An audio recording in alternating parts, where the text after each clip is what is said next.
हरे कृष्णा। कार्तिक महीने में भाई दूज का आप सबको हार्दिक अभिनंदन। देखिए, जितने सारे लीला है हमारे सनातन धर्म में, अगर देखेंगे कहीं ना कहीं इसका कोई ना कोई पौराणिक लीला है, कारण है जिसके कारण हम उसको सेलिब्रेट करते हैं। इसी कार्तिक महीने में भगवान कृष्ण ने जब गोवर्धन धारण किया था, अगले दिन था द्वितीय था।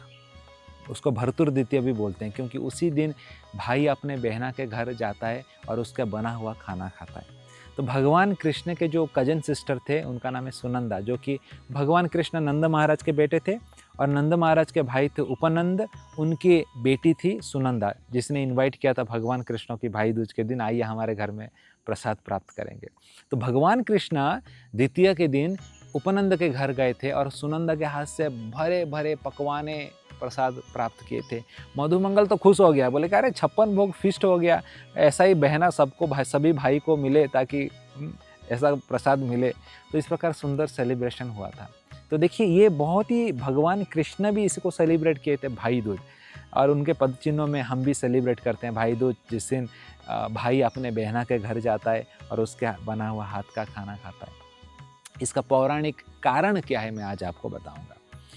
तो एक बार सूर्य के दो संतान रहते हैं, यम और यमी, जो कि सूर्य और संध्या से इनका उत्पन्न हुआ था। यम है यमराज और यमी है यमुना मैया। तो यमराज हमेशा बिजी रहते हैं, उनका अलग ही सेवा रहता है। किसको तेल में डालो, किसको कांटे में चढ़ाओ, किसको गला काटो, उनका पूरा हेक्टिक सेवा रहता है, जिसके कारण उनको समय नहीं मिलता कहीं जाने के लिए। तो यमुना मैया हमेशा यमराज को स्मरण करती है, भाई भैया का दर्शन भी नहीं होता है।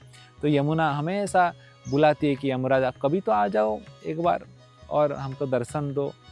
तो एक बार यमराज यमुना को मिलने के लिए उनके घर आते हैं, और वो जो तिथि रहता है, ये भाई दूज का तिथि, ये दिन है, जिसके कारण इसको भाई दूज बोलते हैं। तो यमराज जब आते हैं यमुना को मिलने के लिए, वृंदावन में आते हैं, यमुना मैया वृंदावन में बहती है, तो वृंदावन में आते हैं और यमुना मैया भर उस दिन 56 भोग बनाती हैं, अलग अलग पकवाने बनाती है, और भाई भैया को सब कुछ खिलाती है। भाई खुश हो जाते हैं यमराज, बोले कि अरे वाह, आनंद आ गया आज आपके हाथ से ये सब खा के। तो यमराज बोलते हैं कि बहना मांगो, क्या वरदान चाहिए तुम्हें, आज मुझे कुछ देने का इच्छा है। तो यमुना बोलती कि भैया आप मुझे ऐसा वरदान दो, देखो मैं यहाँ पर बहती हूँ, कोई भी अगर आता है मेरा पानी में स्नान करता है, तो उसका सभी पाप नष्ट हो जाना चाहिए। तो यमराज पूरा टेंशन में आ जाते हैं, सभी पाप नष्ट हो जाएगा तो मेरे पास कौन आएगा, फिर अपना डिपार्टमेंट खाली हो जाएगा, बैठना पड़ेगा। तो यमराज बोलते कि बहना देखो, मुझे पता है ये लोग पापी लोग कैसे रहते हैं, ये जो मैं आपको वरदान दे दूंगा तो लोग इसका पूरा गलत फायदा उठाएंगे, तो इसलिए मैं उसमें थोड़ा टर्म्स एंड कंडीशन डाल देता हूँ, क्लॉज डाल देता हूँ। रहता है ना, कभी कभी दिवाली ऑफर रहता है, नीचे TNC रहता है, टर्म्स एंड कंडीशन, कभी कभी हम वो नहीं पढ़ते हैं और खरीदने के बाद पता चलता है कि अच्छा ऐसा है क्या।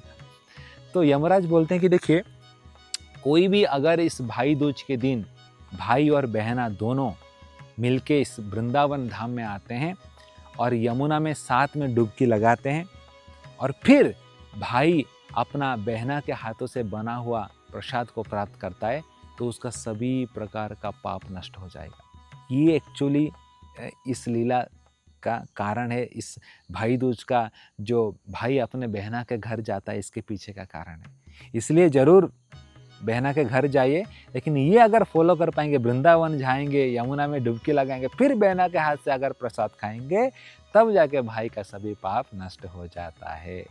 हरे कृष्णा।